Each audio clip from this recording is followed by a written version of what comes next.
Hello everyone, time for review number 2 of the day.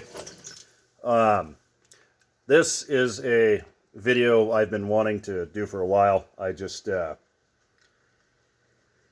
know, I've tried it like 3 or 4 times. I keep screwing it up, must be too many Coors or something. But anyway, I'm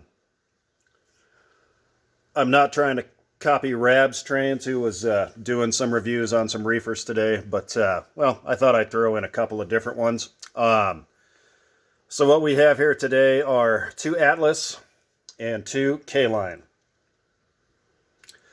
I'm going to give you my opinion on our hobby and our trains. I view our trains the same way I view cars, music, and movies. All the good shit's already been made, so that's why I tend not to buy new stuff. But anyway, my opinion aside, let's get into it. Okay, first off,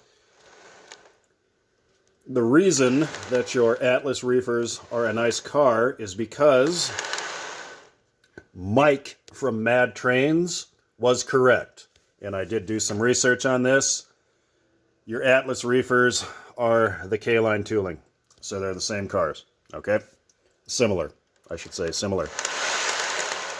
Externally, the only thing that Atlas changed was this little handle here. See this on the inner door?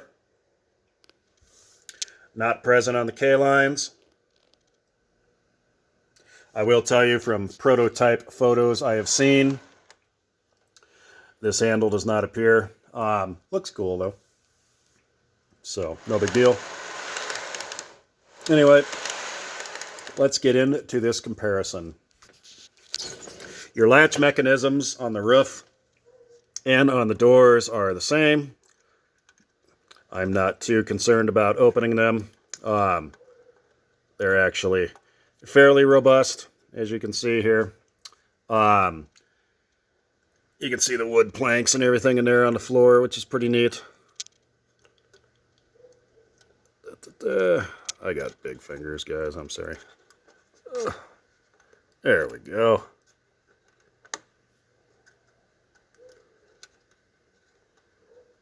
But yeah, it all works. They work on all of them. K-Line's the exact same thing here. Except it, I will admit, the K-Line does have a little bit more of a robust feeling to it when you open and close it.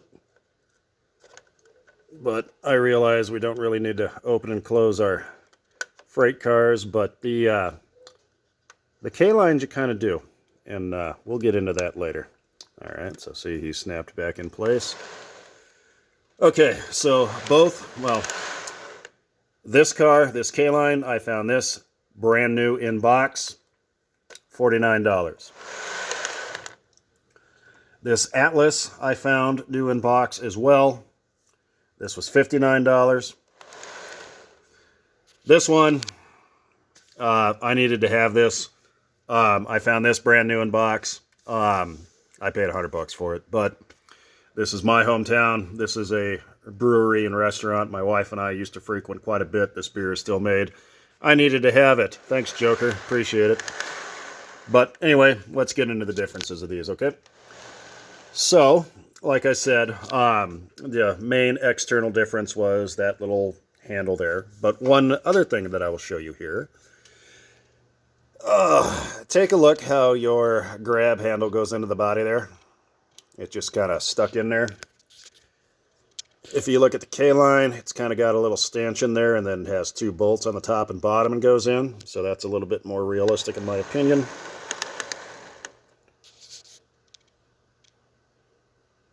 There you go.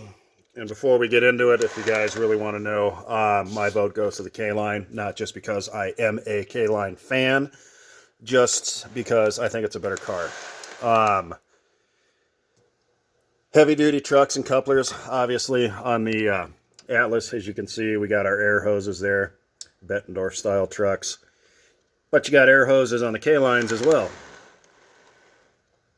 See? The other difference is, see, I have sprung trucks on the Atlas. You have sprung trucks on the K-Line, but they function. Show you that on both. I don't know what it is, but the steps, see, ding, ding, ding, ding, ding, ding, ding, ding, ding. For some reason, they feel a little more robust on the K-Line versus the Atlases. The Atlases feel a little more plasticky to me. You can kind of hear that. See what I mean? They're both very nice cars. I would highly suggest. I would. These, we don't have new stuff that's made like this, so I would highly suggest them. Let's go underneath here real quick. So here's the Atlas, as you can see. Actually, you know what? There's little changes all the time, and that's just companies saving money. You know, if you had a keen eye there, you would have noticed. All right, see how this one has wood grain on the floor planking there. Atlas O, obviously. Thank God it's made in the People's Republic of China. There's your heavy-duty trucks, separately applied brake shoes, so on and so forth. Pretty cool. Pretty cool. This is one of my favorite designs of trucks. These guys are super heavy-duty. You're not gonna break them. One thing I noticed too that was kind of weird. See, on this one, on this side is your coupler release handle. On the other one, and every other car I have, it's on the other side. See that? How it's not present there? It's present on the other side. I'm assuming Atlas did that to make this easier because it's on the opposite end of the air hose. If that's why you did that, Atlas, that's a good idea. Good for you. All right, so now we'll get into, let me separate these two guys here. All right, so you can take a look at your end detail here. Pretty nice. You got separate grabs down there. On this side, it's going to be hard to see, but you do have a operating coupler cut bar. It's very hard to see in there, especially with my shaky ass holding the camera. Right here, I'm moving it up and down, I swear. But there's that. Okay, like I said, remember that.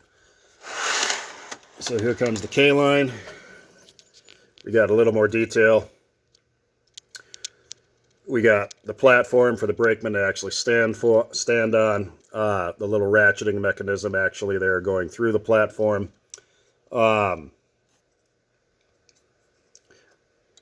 There's your coupler cut bar down there. I'm touching it. Pretty cool. Excuse me. Now let's flip him over. All right. There's your wood planking. It's very hard to see, as you can see, the detail's the same. One thing I will note, let me get my finger in here. Hold on, I gotta put this down. This part on the K-Line is metal. It is plastic on the Atlas. As I drop my phone to check the robustness of the Atlas. But as you can see there, K-Line. But here's what's kind of cool. Look at those, look at that fin design on the wheels of the K-Line there. And look at that, magnetic uncoupling tab on the K-Line. Your hidden uncoupling tab. Looks a little familiar, doesn't it? Weird. Hopefully somebody picks up on my sarcasm on that one.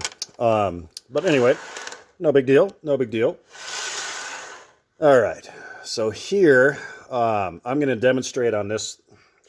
I'm going to demonstrate on this one just because I have the box down here. Okay. So here's the difference between Atlas and K-Line. I will admit the Atlas ones feel like they're a little heavier, but they're weighted on the inside. But here's here's the difference. All right. As you'll notice, you can take your roof off of your K-Line. And if you look inside there, you got separate ice bunkers. Pretty neat. Those little caps down there, if you think you're wobbly, you can pop those up, and you can have you can tighten your trucks up basically. But let me grab the box of the old K-line here.